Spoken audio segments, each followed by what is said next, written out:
How should art teachers mark or assess student artwork? This question gets asked often.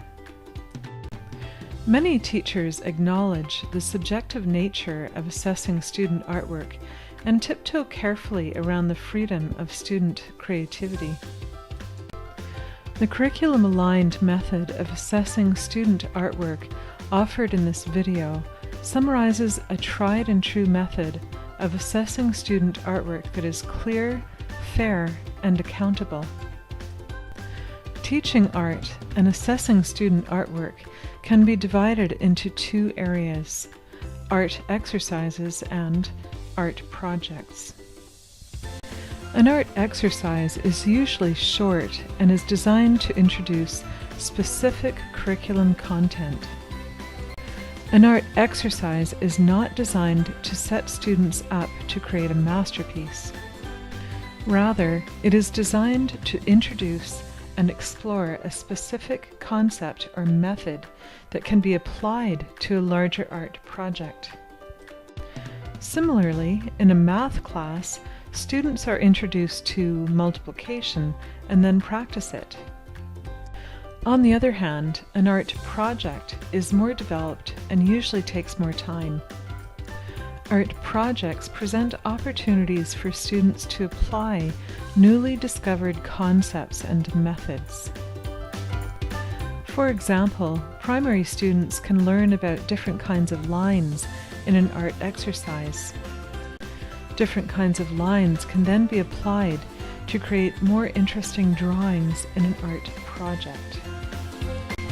Similarly, in a math class, once students are familiar with multiplication, they can apply it to real-life situations.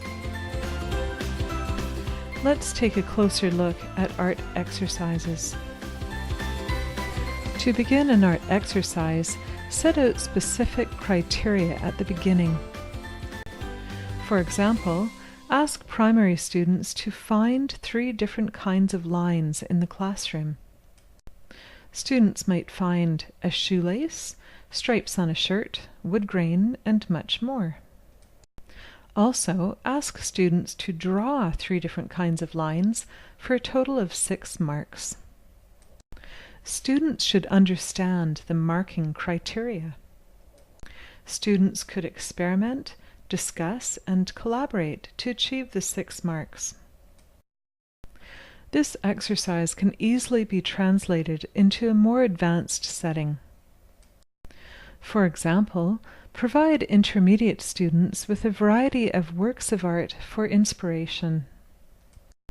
Then, students should identify 3 different kinds of lines used within the works of art. They should record these lines with comments for 3 more marks, for a total of 6 marks. Thick, straight lines could look sporty or trendy.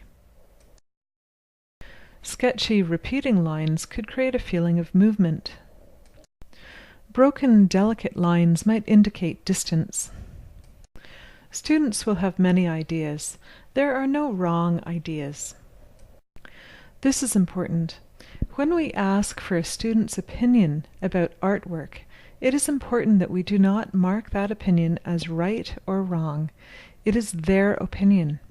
Well thought out opinions that are backed up with reason and are well articulated are golden and should be acknowledged accordingly, whether we agree or not. Again, students could experiment, discuss, and collaborate to achieve the 6 marks. I have provided some handy printable pages to get you started. When we are marking art exercises such as these, teachers need to remember to stay on task. Give marks only for the specific marking criteria that you provided at the beginning.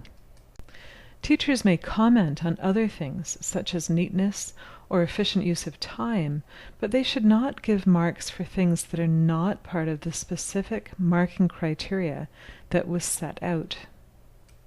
A list of marking criteria makes student achievement and grade level expectations clear, fair, curriculum aligned, and accountable to the student, parents, and staff.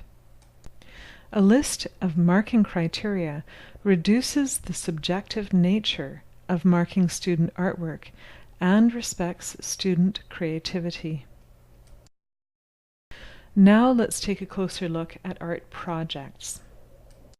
Art projects are usually longer and should include the use of the specific curriculum content that was introduced and explored in earlier art exercises.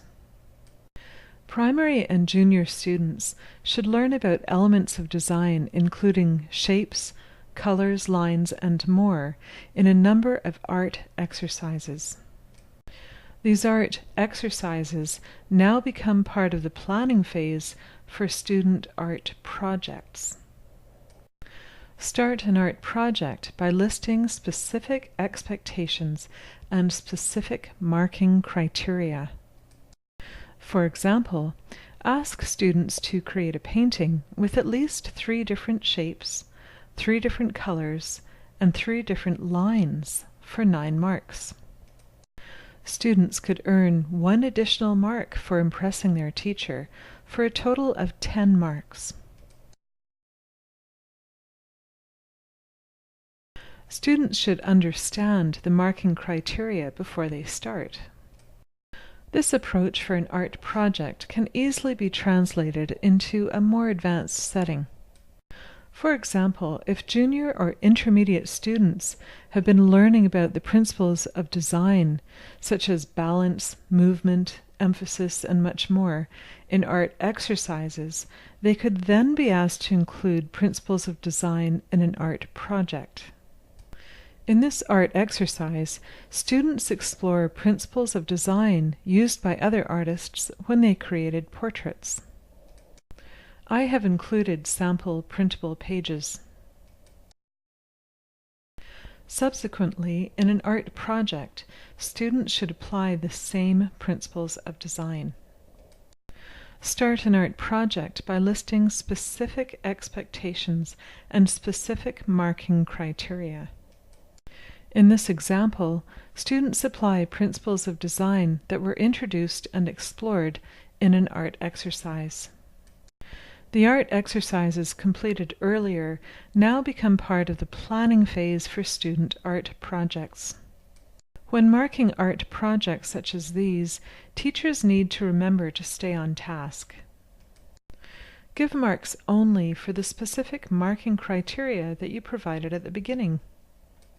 Teachers may comment on other things, such as choice and use of media, but they should not give marks for things that are not part of the specific marking criteria that was set out. A list of marking criteria makes student achievement and grade level expectations clear, fair, curriculum-aligned, and accountable to the student, parents, and staff. A list of marking criteria reduces the subjective nature of marking student artwork and respects student creativity. I just cannot emphasize this enough. A final note: this method of teaching art often levels the playing field. Traditionally, top art marks are given to class artists who can draw accurately. With this method, accurate drawing may appear on a list of marking criteria only once in a while. Therefore, it is possible for students who struggle with drawing to also achieve top art marks. After all, art is for everyone.